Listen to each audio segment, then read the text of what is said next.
Bismillahirrahmanirrahim. Assalamualaikum warahmatullahi wabarakatuh. Berita Ali Jrah 19 Ramadan 21 April bersama saya Fazida Mustafa. Berikut tajuk utama malam ini. 14,306 jemaah Malaysia dibenar tunai haji tahun ini.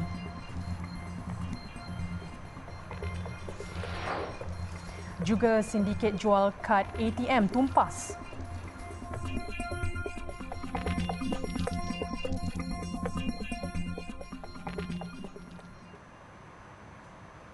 Kuota jemaah haji Malaysia pada tahun ini ditetapkan sebanyak 14,306 orang. Menteri di Jabatan Perdana Menteri Hal Ehwal Agama Dato' Idris Ahmad berkata jumlah itu adalah 45% dari kuota tahunan sebelum ini dan ia terpakai untuk semua negara. Saya sukacita ingin mengumumkan bahawa kuota haji yang diterima daripada Kerajaan Arab Saudi adalah sebanyak 14,306 orang atau 45% daripada kuota tahunan yang biasa diterima sebelumnya ini 31,600 orang. Peratusan yang sama juga, yakni 45% adalah terpakai pada semua negara-negara lain. Kerajaan Arab Saudi juga menetapkan hanya jemaah yang berumur 65 tahun ke bawah dibenarkan menunaikan haji, tidak mempunyai penyakit kronik serta mempunyai sijil vaksinasi COVID-19. TH katanya sedang giat membuat persiapan akhir untuk membawa bakal jemaah selepas ibadah itu tertangguh selama 2 tahun akibat COVID-19. Jemaah katanya akan menerima surat tawaran dalam masa terdekat dan perlu memberi jawapan dengan kadar segera. Sementara itu, Datuk Idris berkata bantuan pembayaran haji tetap akan diteruskan dan ketetapan bayaran baharu jemaah akan diumumkan esok. Terdahulu, Kerajaan Arab Saudi menetapkan hanya 1 juta jemaah dibenarkan menunaikan haji, di mana 85% daripadanya adalah jemaah luar negara. Peratusan itu jelasnya lebih tinggi berbanding 2019, di mana jemaah dari luar Arab Saudi hanya 75%. Dua beradik termasuk bayi 7 bulan maut dalam kebakaran di sebuah rumah kedai di Bandar Seri Iskandar awal pagi tadi. Mangsa Muhammad Fahmi Muhammad Fazlan Nizam 4 tahun dan adik perempuannya Nur Fahmiah 7 bulan meninggal dunia akibat sesak nafas. Ketua Polis Daerah Perak Tengah Superintenden Barudin Wariso berkata kejadian sekitar jam 5 pagi itu berlaku ketika dua beradik berkenaan ditinggalkan di sebuah bilik di tingkat 2 bangunan sementara ibu bapa mereka sedang bersahur di tingkat bawah. Dua beradik itu berjaya dikeluarkan anggota bomba dan pemeriksaan mendapati tiada sebarang kesan kebakaran nyata pada tubuh badan mereka. Bagaimanapun, mangsa disahkan meninggal dunia ketika dibawa ke Hospital Changkat Melintang untuk pemeriksaan lanjut. Superintenden Barudin berkata, pemeriksaan awal mendapati lokasi kebakaran merupakan bangunan kedai makan 3 tingkat di mana tingkat bawah merupakan restoran makanan tom yum manakala tingkat 2 dijadikan tempat tinggal pekerja.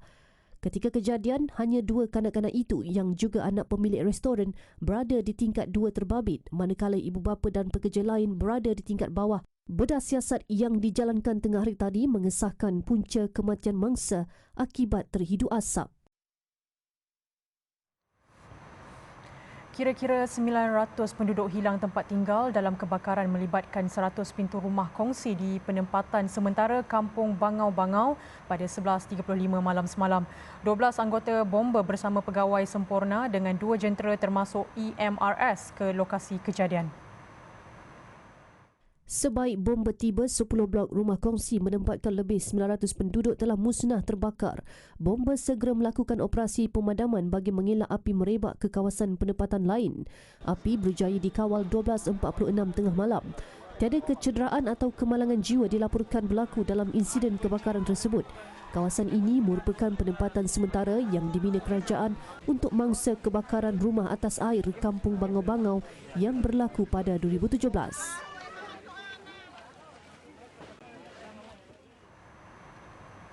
Sindiket yang menjual kad ATM bagi tujuan penipuan tumpas dengan penahanan 10 individu di sekitar Puchong, Gombak dan Kuala Lumpur. Kegiatan yang beroperasi sejak tahun lalu itu dipercayai memperdaya pemilik kad ATM terbabit dengan tawaran pinjaman yang tidak wujud dan diminta menyerahkan kad ATM sebagai cagaran.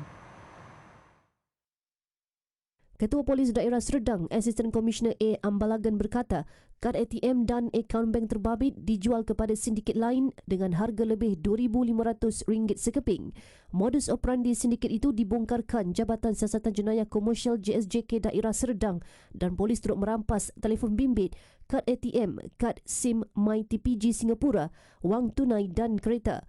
Dan di dalam iklan itu dinyatakan, okey, buat ATM dan sebagai cagaran hantar kad ATM ini kepada pihak tersebut. Jadi orang-orang yang buat kad ATM ini, dia akan hantar kad ATM mereka dengan mempercayai bahawa dia akan dapat pinjaman wang. Akhirnya dia ditipu dengan pinjaman wang pun tak dapat, kad ATM pun dah sangkut di sana. Sebahagian orang awam yang menjual akaun itu pula dipercayai tidak mengetahui ia digunakan dalam aktiviti jenayah. Kes disiasat di bawah Seksyen 420 Kanun Keseksaan. Seorang wanita warga emas terkilan apabila duit kumpulan wang simpanan pekerja KWSP berjumlah lebih RM30,000 lesap angkara sindiket Macau Scam pada Ramadan ke-4 yang lalu. Mangsa yang mahu dikenali sebagai ibu berkata kejadian yang berlaku secara berperingkat bermula Februari lalu itu menyebabkan baki wang simpanannya tinggal RM19.44 sahaja. Mangsa dilapor menerima panggilan daripada nombor tidak dikenali dan mendakwa daripada pihak insurans yang memaklumkan mangsa akan menerima wang tuntutan berjumlah RM68,000. Setelah menafikannya, panggilan kemudian disambungkan kepada polis dan mahkamah sehingga wanita berusia 60 tahun itu dimaklumkan terlibat dalam pengubahan wang haram. Bagi menyelesaikannya, mangsa diminta ke Bank Simpanan Nasional BSN untuk mengemuskini maklumat dan diminta ke KWSP untuk mengeluarkan wang sebelum memasukkannya semula ke dalam akaun bank BSN. Mangsa kemudian diminta menunggu lebih kurang seminggu untuk mengemuskini duit yang dimasukkan ke dalam akaun BSN tersebut. Mangsa disedari dirinya ditipu apabila baki wang simpanannya hanya berbaki RM19.44 sahaja. Peristiwa itu sekaligus meranapkan hasratnya yang mahu memperbaiki rumah dengan menggunakan wang simpanan hari tuanya itu. Apa yang berlaku ni semua jadi contoh teladan semua. Ibu dulu memang pernah pesankan anak ambil alert ni, tapi hari tu tak tahu macam mana pada ibu terkena apa, ibu tak tahu. Memang ibu tak sangka benda ni berlaku tadi ibu, ya Allah.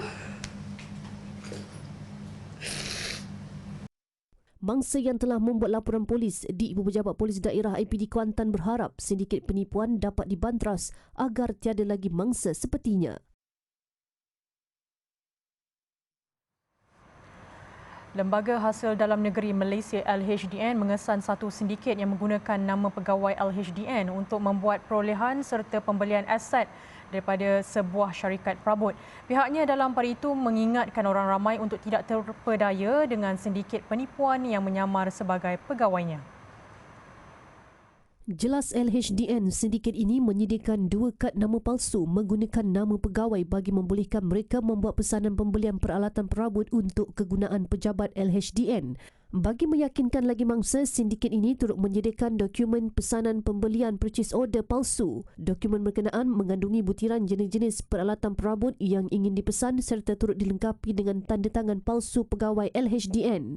Pihaknya memandang serius terhadap perkara berkenaan dan orang ramai dinasihatkan supaya berhati-hati dengan setiap panggilan, email mahupun surat atau dokumen yang meragukan dengan mendapatkan pengesahan daripada LHDN terlebih dahulu sebelum melakukan sebarang transaksi dalam talian.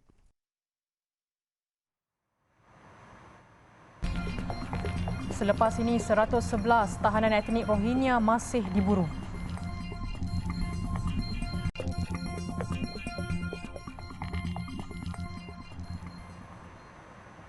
Alhamdulillah bertemu kembali. 111 tahanan etnik Rohingya yang melarikan diri dari depot imigresen sementara Relau masih diburu. Ketua Polis Pulau Pinang, Datuk Muhammad Syuhaili Muhammad Zain berkata pihaknya percaya mereka masih berada di kawasan seberang perai selatan SPS berikutan keadaan fizikal dan situasi yang menyukarkan mereka untuk melarikan diri. Setakat ini, Polis Pulau Pinang berjaya menahan semula 30 tahanan lelaki dan kebanyakannya ditemui di kawasan hutan dan di Sungai Krian.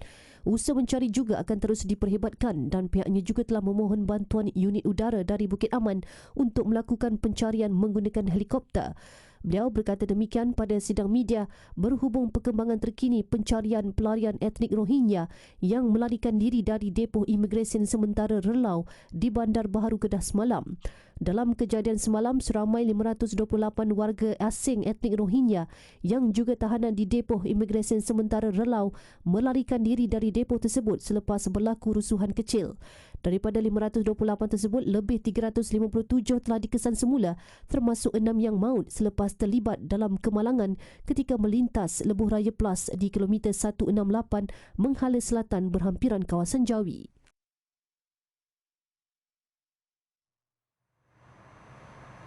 Dua individu ditahan bahagian penguatkuasaan Jabatan Agama Islam Negeri Johor JAIJ hari ini kerana tidak menghormati bulan Ramadan. Ia sekaligus menjadikan 120 penahanan dibuat atas kesalahan tidak berpuasa atau menjual makanan kepada umat Islam di negeri itu sejak 1 Ramadan lepas. Ketua Pengarahnya Zulkafli Muhammad berkata menerusi operasi kesan itu, pihaknya telah mengeluarkan 97 notis membabitkan kesalahan makan dan minum atau merokok di tempat awam. Manakala 23 notis atas kesalahan menjual makanan, minuman atau rokok. Beliau berkata demikian pada sidang media Ops Kesan di Johor Bahru. Kesemua yang ditahan berumur lingkungan 20-an hingga 50-an, terdiri dari warga tempatan dan warga asing. Kes disiasat mengikut Seksyen 15(A) Enakmen Kesalahan Jenayah Syariah 1997 dan Seksyen 15(B) Enakmen sama. Sejak awal Ramadan, sebanyak 75 siri serbuan telah dibuat dengan penyertaan 13 pegawai dan anggota dari bahagian penguatkuasaan JAIJ dan bahagian penguatkuasaan Pejabat Kadi Daerah Johor Bahru.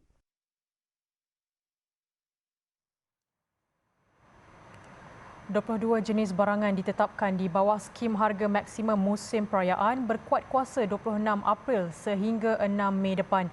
Menteri Perdagangan Dalam Negeri dan Hal Ehwal Pengguna, Datuk Seri Alexander Nathalinggi berkata ia membabitkan barangan daripada kategori hasil laut, barangan kering, sayuran dan daging.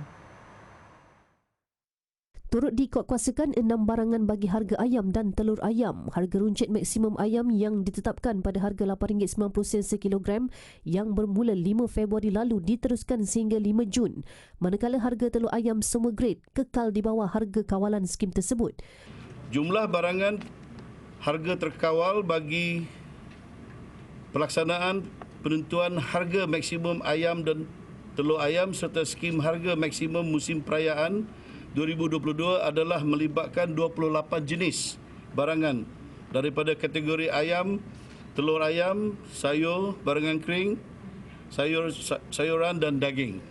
Bagi penentuan harga barangan bagi negeri pula, ia dibuat mengikut kesesuaian harga pasaran semasa dengan mengambil kira pelbagai faktor. Dalam pada itu, Datuk Seri Alexander berkata tindakan tegas akan diambil terhadap peniaga yang gagal mematuhi peraturan di bawah skim tersebut. Terdahulu, Datuk Seri Alexander berucap sempena Perhimpunan Bulanan KPDN HEP di Putrajaya.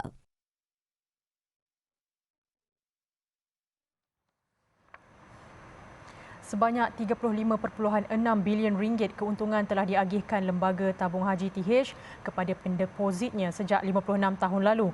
Perdana Menteri Datuk Seri Ismail Sabri Yaakob berkata pencapaian itu hasil pembabitan TH dalam sektor ekonomi patuh syariah yang diyakini halal dan baik. Tabung Haji merupakan antara pengurus pelaburan patuh syariah berkumpulan terbesar di Malaysia dengan aset di bawah pengurusan bernilai RM87.3 bilion dengan deposit berjumlah RM86.5 bilion daripada 8.4 juta pendeposit. Beliau berkata demikian berucap pada Majlis Pelancaran Hijrah 24 di Ibu Negara. Turut hadir Menteri di Jabatan Perdana Menteri Senator Datuk Idris Ahmad dan Pengerusi TH Tan Sri Azman Mokhtar. Hijrah 24 merupakan pelan transformasi strategik merangkumi 24 inisiatif strategik bertujuan memacu organisasi itu bagi tempoh 3 tahun akan datang sehingga 2024. Melalui pelan itu, peningkatan saiz dana berjumlah RM100 bilion disasarkan pada 2024. Selain itu, TH turut menyasarkan penambahan jumlah pendeposit meliputi lebih 50% penduduk Islam di negara. Dalam masa sama, TH menyasarkan keuntungan boleh agih melebihi 0.75% daripada kadar pulangan Islami kepada pendeposit. Sementara itu, peningkatan pengguna tijari turut disasarkan melebihi 4 juta pengguna serta menyasarkan indeks kepuasan pelanggan melebihi 90 dan indeks pelibatan anggota melebihi 75%. Lebih setahun beroperasi, The Prayer Mat melakar sejarah baharu apabila menjadi pengimport sejadah terbesar dari Arab Saudi sehingga mencecah nilai 7 juta ringgit. Dengan kualiti fabrik dan corak yang menarik, tidak hairanlah sejadah Madinah keluaran Mada Carpet ini mampu menambat hati pelanggan. Eksekutif Pemasaran dan Jualan The Prayer Mat, Muhammad Ashraf Nazri berkata, bermula dengan hanya pre-order, kini syarikat itu memiliki hampir 1,500 penjual di seluruh negara hasil daripada sambutan yang menggalakkan. The Prayer Mat mengimport lebih daripada 7 juta daripada Arab Saudi pengilang ataupun terus company yang kami ambil daripada sana. So tak sangkalah, alhamdulillah daripada baru setahun setengah kami beroperasi dan alhamdulillah mendapat sambutan yang sangat membanggakan. The Prayer Mat merupakan satu-satunya syarikat Bumi Putra yang menjual sejadah daripada Madinah selain produk lain seperti kapet, freshener, perfume dan kurma ajwa. Menjelang Syawal, The Prayer Mat menawarkan potongan harga yang menarik buat peminat sejadah Madinah.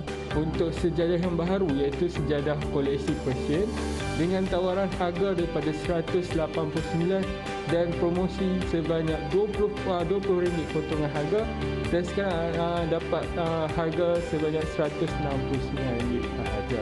Sementara itu, outlet pertama The Prayer Mat bakal dibuka di Aman Sentral Alustar pada minggu hadapan sekaligus membuktikan syarikat itu mampu melebarkan sayap ke seluruh Malaysia dan Asia di masa akan datang. Maklumat lanjut berhubung produk The Prayer Mat, layari laman web dan laman sosial tertera atau hubungi 014 2462 184.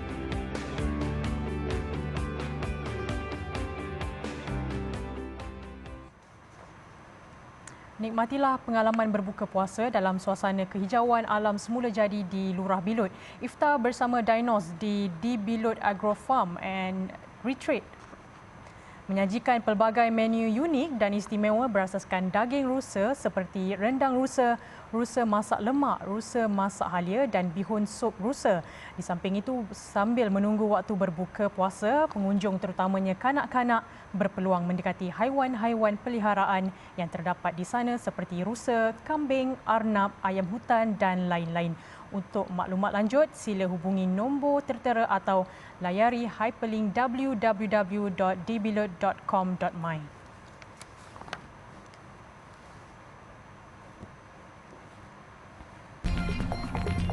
Gaza terus dibedil.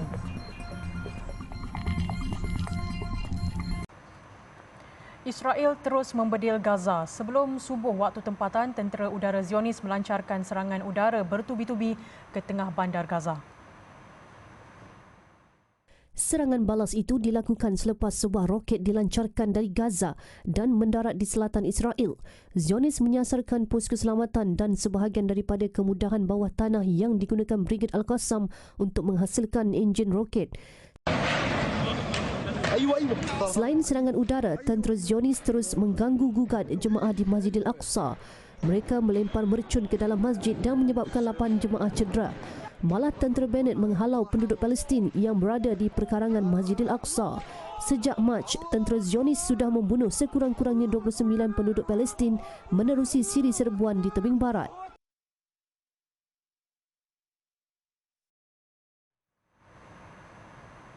Lebih 100,000 jemaah haji Indonesia akan menunaikan rukun Islam kelima tahun ini. Kuota tinggi yang diberikan Arab Saudi itu berdasarkan jumlah penduduk Republik berkenaan iaitu lebih 273.5 juta orang dan majoriti mereka adalah Muslim. Menteri Agama Indonesia Yaakob Khalil Qaumas berkata jemaah haji dijangka berangkat ke Tanah Suci mulai 4 Jun. Tahun lepas, Indonesia memutuskan untuk tidak menghantar jemaah haji untuk tahun 1442 Hijrah. Ia berdasarkan jangkitan teruk COVID-19 di negara itu dan seluruh dunia serta demi keselamatan jemaah. Tahun lepas, Arab Saudi juga tidak mengundang atau memberikan kota. Sebelum pandemik, lebih 230,000 jemaah haji dari Indonesia menunaikan haji setiap tahun.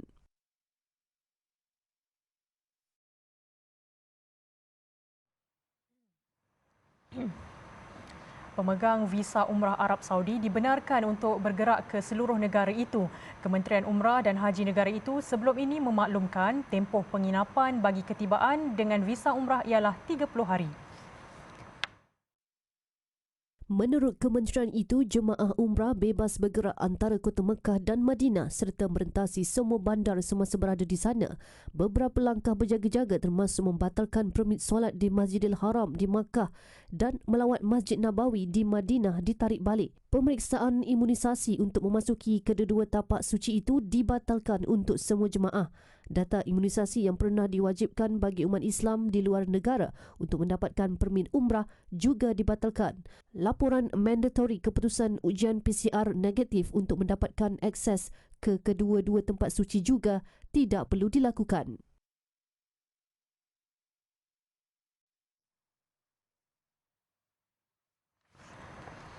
Sekurang-kurangnya 6 maut manakala 8 cedera dalam nahas pesawat komersial yang terhempas di Haiti. 5 mangsa yang terlibat adalah orang awam dan juru terbang pesawat berkenaan.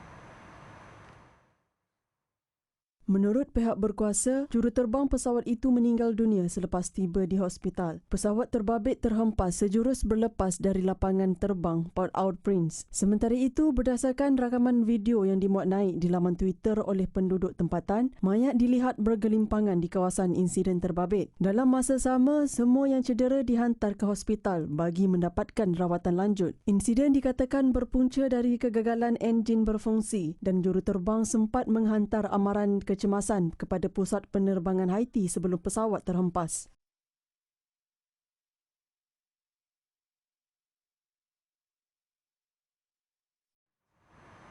Perdana Menteri menyeru kepada seluruh keluarga Malaysia supaya berganding bahu dan bekerjasama dengan Polis Diraja Malaysia PDRM bagi mengurangkan jenayah dan membanteras tindakan anasir yang cuba menggugat kedaulatan negara dan ketenteraman awam. Marilah kita sama-sama menghayati konsep keluarga Malaysia yang memfokus kepada keterangkuman, kebersamaan dan kesyukuran. Konsep ini memberi banyak manfaat kepada keluarga Malaysia dalam pelbagai aspek selain membuktikan kesungguhan kerajaan dalam menjamin kesejahteraan dan kebajikan ramai.